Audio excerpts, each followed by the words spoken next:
Assalamualaikum warahmatullahi wabarakatuh. Perkenalkan, nama saya Zulfa Azhara Kurniawan, NIM 7211419062. Pada video kali ini saya akan menjelaskan bab 9 yang berjudul keamanan informasi.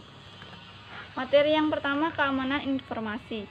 Mendeskripsikan perlindungan baik peralatan komputer dan non-komputer, fasilitas, data dan informasi dari penyalahgunaan pihak yang tidak berwenang. Tujuannya ada 3. Yang pertama, kerahasiaan. Artinya, perusahaan berusaha melindungi data dan informasi dari pihak yang tidak berwenang. Kedua, ketersediaan. Artinya, menyediakan informasi bagi para pengguna yang membutuhkan. Dan ketiga, integritas. Semua informasi yang disajikan harus akurat. Kemudian, manajemen keamanan informasi adalah aktivitas untuk menjaga agar sumber daya informasi tetap aman.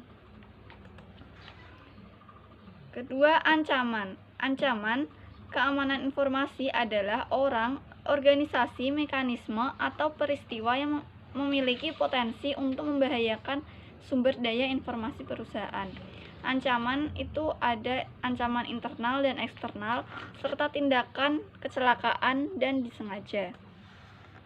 Jenis-jenis ancaman ada 5. Yang pertama, virus. Virus yaitu program komputer yang dapat mereplikasikan dirinya sendiri tanpa dapat diamati oleh pengguna. Kemudian worm. Hampir sama seperti virus, namun tidak dapat mereplikasi dirinya, sehingga dia dapat menyebarkan melalui email. Ketiga, Trojan horse, menyebarkan sebagai suatu perangkat. Keempat, adware, memunculkan pesan iklan yang mengganggu. Spyware adalah ancaman yang mengumpulkan data dari mesin pengguna. Resiko keamanan informasi ada 4. 1. Pengungkapan informasi yang tidak terotorisasi dan pencurian. 2. Penggunaan yang tidak terotorisasi. Keempat, penghancuran yang tidak terotorisasi. Ketiga, penghancuran yang tidak terotorisasi dan penolakan layanan. Dan keempat, modifikasi yang tidak terotorisasi.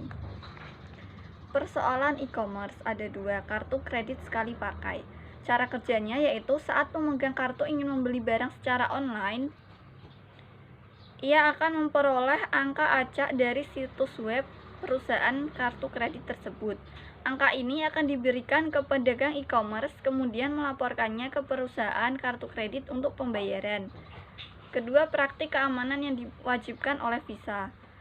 Visa mengumumkan 10 praktik keamanan yang diharapkan akan diikuti oleh paritelnya. Jika tidak mengikuti, paritel akan dikenakan denda, kehilangan keanggotaan dalam program Visa, atau pembatasan penjualan Visa. Manajemen resiko. Langkahnya yaitu ada 4. Yang pertama, mengidentifikasi aset-aset bisnis yang harus dilindungi dari resiko. Kedua, menyadari resikonya. 3. Menentukan tingkatan dampak pada perusahaan jika risiko benar-benar terjadi. Dan keempat, menganalisis kelemahan perusahaan tersebut. Berikutnya ada tingkat keparahan dampak. Ada 3 tingkatan. Yang paling tinggi yaitu dampak yang parah, membuat perusahaan bangkrut atau sangat membatasi kemampuan perusahaan untuk berfungsi. Kedua, dampak signifikan, menyebabkan kerusakan dan biaya signifikan, tetapi perusahaan tersebut akan selamat. Ketiga, dampak yang paling rendah, dampak minor, menyebabkan kerusakan mirip dengan yang terjadi dalam operasional sehari-hari. Kemudian, kebijakan keamanan informasi.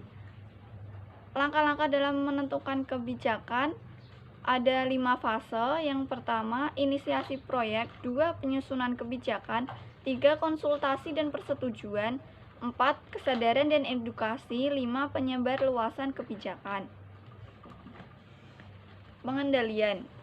Pengertiannya yaitu mekanisme yang diterapkan baik untuk melindungi perusahaan dari risiko dan untuk meminimalkan dampak risiko tersebut pada perusahaan jika risiko tersebut benar-benar terjadi. Kategorinya ada 3, pengendalian teknis, pengendalian formal, dan pengendalian informal. Masuk ke pengendalian teknis. Pengendalian teknis ini ada beberapa pengendalian. Yang pertama, pengendalian akses.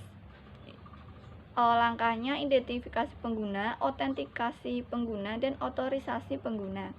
Kedua, sistem deteksi gangguan. Sistem deteksi gangguan ini mengenali upaya pelanggaran keamanan sebelum memiliki kesempatan untuk melakukan perusakan. Ketiga, firewall. Berfungsi sebagai penyaring dan penghalang yang membatasi aliran data ke dan dari perusahaan tersebut dan internet. Kemudian pengendalian kriptografis. Data dan informasi tersimpan dan ditransmisikan dapat dilindungi dengan kriptografis, yaitu penggunaan kode yang menggunakan proses matematika. Selanjutnya, pengendalian fisik. Caranya mengunci pintu ruangan komputer, seperti menggunakan fingerprint atau menggunakan kamera pengintai atau CCTV. Kemudian meletakkan pengendalian teknis pada tempatnya. Pengendalian teknis dikenal sebagai pengendalian yang terbaik untuk keamanan informasi. Kemudian pengendalian formal. Pengendalian ini mencakup penentuan cara berperilaku, dokumentasi prosedur dan praktik yang diharapkan, dan pengawasan serta pencegahan perilaku yang berbeda dari panduan yang berlaku. Kemudian pengendalian informal. Pengendalian ini mencakup program-program pelatihan dan edukasi serta program pembangunan manajemen. Kemudian dukungan pemerintah dan industri. Beberapa organisasi pemerintahan dan internasional telah menentukan standar yang ditujukan untuk menjadi panduan bagi perusahaan agar dapat mendapat keamanan informasi. Contohnya yaitu BS 7799 milik Inggris, BSI IT Baseline Protection Manual 3, dan terakhir COVID, dan masih banyak yang contoh lain. Kemudian peraturan pemerintah.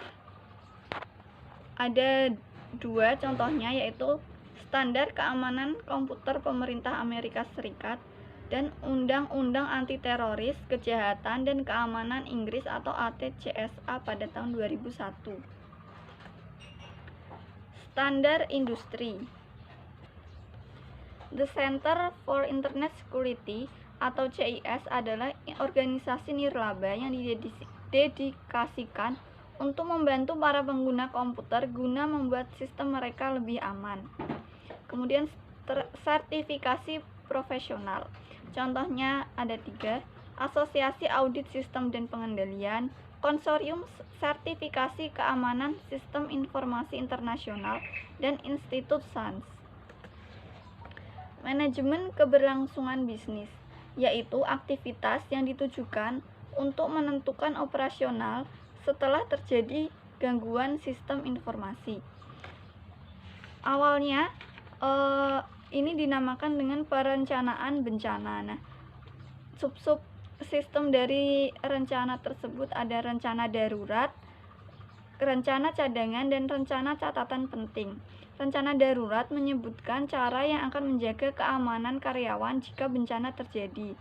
Rencana cadangan dapat diperoleh melalui kombinasi redundansi, keberagaman, dan mobilitas. Rencana catatan penting. Catatan penting perusahaan adalah dokumen kertas, mikrofon, dan media penyimpanan dan magnetis yang penting untuk meneruskan bisnis perusahaan. Itu dia penjelasan singkat dari saya. Apabila ada kesalahan, saya mohon maaf. Sampai ketemu di video selanjutnya. Wassalamualaikum warahmatullahi wabarakatuh.